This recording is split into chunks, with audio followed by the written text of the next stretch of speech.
Hello everyone, मैं हूं doctor Surabhi Solanki और आप देख रहे हैं मेरा चैनल डॉक्टर सुरभि की प्रेगनेंसी टिप्स। प्रेगनेंसी के दौरान हम जो भी खाते हैं, चाहे वो हमारी डाइट के फॉर्म में हो, चाहे वो कोई मेडिसिन हो जो हम प्रेगनेंसी के दौरान लेते हैं, उसका कुछ ना कुछ असर जो बच्चा पल रहा है हमारे गर्भ में उस तक भी पहुंचता है।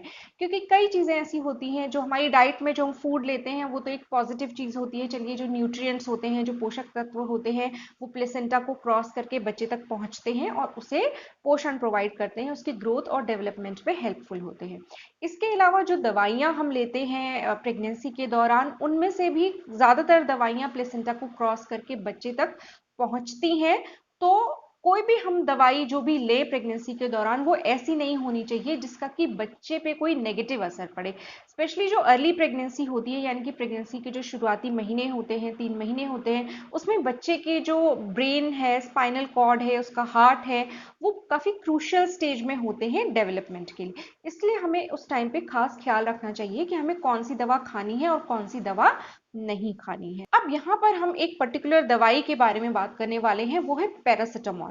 पैरासिटामॉल एक बहुत ही कॉमन दवा है जिसके लिए आपको डॉक्टर का प्रिस्क्रिप्शन भी रिक्वायर्ड नहीं होता है और कोई भी मेडिकल स्टोर से जाके पैरासिटामॉल खरीद सकता है। पैरासिटामॉल के दो मेन एक्शंस होते हैं। एक तो ये एंटीपायरेटिक होती है, यानी कि बुखार के लिए ये दवा ली जाती है।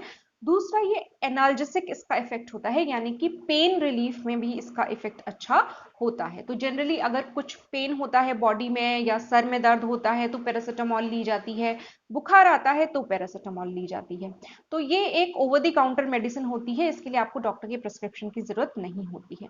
लेकिन प्रेगनेंसी के दौरान हम ये मेडिसिन ले सकते हैं कि नहीं ले सकते, यही मेन सवाल है जिसके बारे में आज हमें इस वीडियो में बात करेंगे। आजकल कुछ ना कुछ नई रिसर्चेस ऐसी हुई हैं जिनमें कि देखा गया है कि पैरासिटामॉल लेने की वजह से कुछ बीमारियों के रिस्क जो हैं वो बढ़ सकते हैं।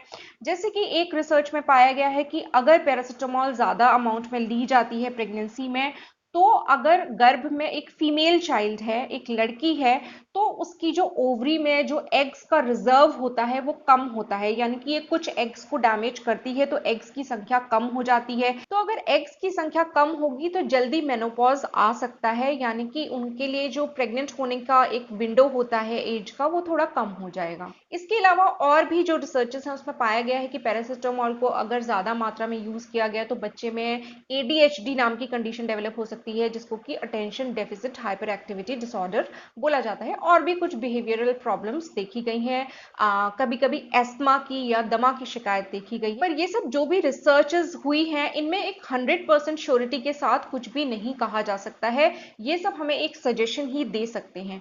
देखिए, अगर प्रेगनेंसी के दौरान आपको फीवर होता है और अगर हाई फीवर होता है तो उसके भी बच्चे के ऊपर बहुत बुरा असर पड़ता है। जैसे कि अगर प्रेगनेंसी में, specially early months of pregnancy में, अगर आपको हाई फीवर रहता है तो उस कंडीशन में आपके बच्चे में कंजेनाइटल हार्ट डिफेक्ट होने के चांसेस बहुत ज्यादा बढ़ जाते हैं। इसके अलावा उसमें फेशियल डिफेक्ट्स जैसे कि क्लेफ्ट लिप या क्लेफ्ट पैलेट जैसी कंडीशंस डेवलप हो सकती हैं, स्पाइना बाइफिटा जैसी कंडीशन, एनिनकेफेली जैसी कंडीशंस डेवलप हो सकती हैं, जो कि एक बर्थ डिफेक्ट होते हैं, कंजेनाइटल बर्थ डिफेक्ट्स होते हैं। क्योंकि वो जो टाइम होता है पहले 3 महीने का, उस टाइम पे बच्चे का ब्रेन, स्पाइनल कॉर्ड वगैरह सब डेवलप हो रहे होते हैं।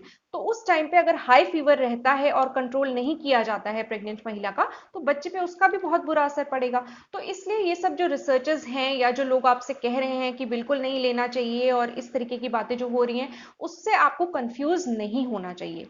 हाँ, ये मैं जरूर कहूंगी कि प्रेगनेंसी के दौरान जो भी मेडिसिन आप लेते हैं वो आपको डॉक्टर की सलाह से ही लेनी चाहिए। अब जैसे कि पैरासिटामॉल है, पैरासिटामॉल वैसे तो सेफ है, इसको प्रेगनेंसी में कोई भी ले सकता है और इसके लिए आपसे जो मेडिकल स्टोर में जो भी होंगे वो आपसे प्रिस्क्रिप्शन भी नहीं मांगेंगे।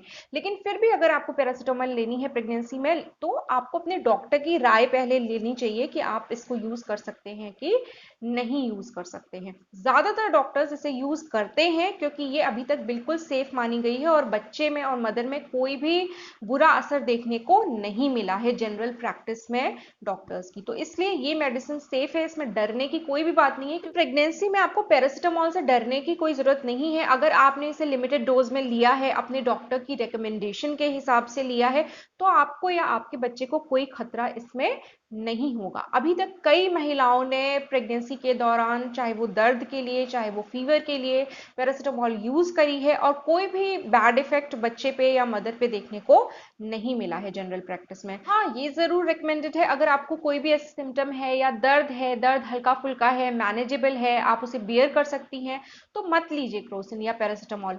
अननेसेसरीली लेने की कोई भी जरूरत नहीं है, लेकिन हाँ, जब जरूरत हो, पेन बहुत ज्यादा है या फीवर बहुत ज्यादा है, तो वहां पे तो आपको मेडिसिन लेना ही फायदेमंद साबित होगा, लेकिन लीजिए आप वैसे ही जैसे आपके डॉक्टर इसको प्रिस्क्राइब करते हैं।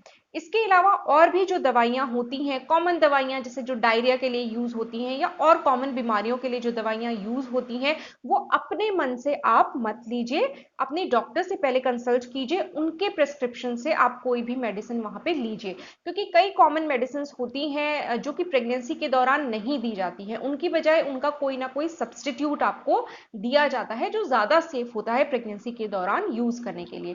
तो इसलिए मेरी आपसे राय यही है कि पैरासिटामॉल के फॉर या अगेंस्ट की इसमें बात नहीं है। देखिए, फीवर हाई होगा तो भी प्रॉब्लम होगी, और पैरासिटामॉल का आप अननेसेसरीली ज्यादा यूज करेंगे तो भी प्रॉब्लम हो सकती है। लेकिन अगर आप अपने डॉक्टर के द्वारा रेकमेंडेड डोज से पैरासिटामॉल लेते हैं तो आपको चिंता की वहां पे कोई जरूरत नहीं है। और रही बात इंटरनेट पे जो ये आपको कंटेंट मिल रहा है कि पैरासिटामॉल बहुत खतरनाक होती है, बिल्कुल नहीं लेनी चाहिए, इन सब चीजों से प्रभावित होने की जरूरत नहीं है और ना ही घबराने की जरूरत है। अगर आप एक लिमिटेड डोज में, रेकमेंडेड डोज में मेडिसिन लेते हैं तो वो आपको फायदा ही करेगी।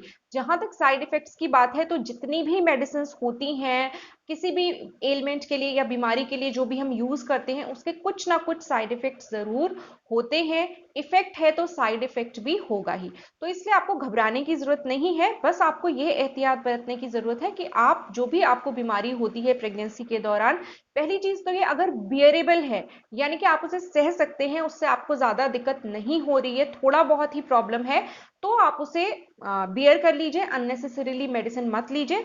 लेकिन अगर प्रॉब्लम ज्यादा है तो अपने डॉक्टर से जरूर कंसल्ट करिए, और डॉक्टर से कंसल्ट करके ही उनके प्रेस्क्रिप्शन से आप दवाइयां लीजिए। स्पेशली प्रेगनेंसी में ये चीज बहुत इंपॉर्टेंट होती है कि आप जो भी दवाई लें अपने डॉक्टर की राय से लें, वही आपके लिए बेस्ट रहेगा और आपके बेबी के लिए भी। तो अगर हम समराइज कर लें जो मैंने आज आपको इस वीडियो में बताया कि आखिर पैरासिटामॉल सेफ है कि नहीं है, लेनी चाहिए कि नहीं लेनी चाहिए, तो बिल्कुल सेफ है, ले सकते हैं, लेकिन अपनी मर्जी से मत लीजिए, अपने डॉक्टर की रिकमेंडेशन से लीजिए, डॉक्टर के साथ डिस्कस करिए। और एक तो फीवर जैसी जो कंडीशन है ना, देखिए फीवर आजकल कोविड की वजह से भी आ रहा है, फीवर का कॉज पता करना भी बहुत जरूरी होता है कि आखिर फीवर आ क्यों रहा है, तो ये चीजें जानना भी जरूरी होता है। इसलिए भी मैं ये रिकमेंड करूंगी कि आप घर में अपना इलाज खुद करने की कोशिश मत कीजिए, खास तौर पे कि अगर आप प्रेग्नेंट हैं। डॉक्टर के पास जाइए, सलाह लीजिए, अपने सिम्टम्स बताइए, प्रॉपर डायग्नोसिस वहां पे बनेगी और उसके बाद आपको एक सही प्रिस्क्रिप्शन दिया जाएगा, वो मेडिसिन आप रेकमेंडेड डोजेजेस में लीजिए, तो कोई प्रॉब्लम की बात नहीं है। पैरासिटामॉल अदरवाइज सेफ होती है मदर के लिए भी और बेबी के लिए भी। तो होपफुली आज का ये वीडियो आपको कुछ यूजफुल लगा होगा, काम का लगा होगा। अगर अच्छा लगा है तो वीडियो को लाइक कीजिए और मेरे चैनल को सब्सक्राइब कीजिए। मेरे चैनल को सपोर्ट करने का एक और तरीका है, आप वो ब्लू ज्वाइन बटन प्रेस करके चैनल के मेंबर बन सकते हैं। गोल्ड मेंबरशिप ज्यादा एक्सपेंसिव नहीं है, खाली 59 रुपीज पर मंथ इसका चार्ज होता है, तो आप इस तरीके से भी चैनल को सपोर्ट कर सकते हैं। मैं आपसे मिलूंगी अपने अगले वीडियो में, तब तक के लिए अपना ख्याल रखिए।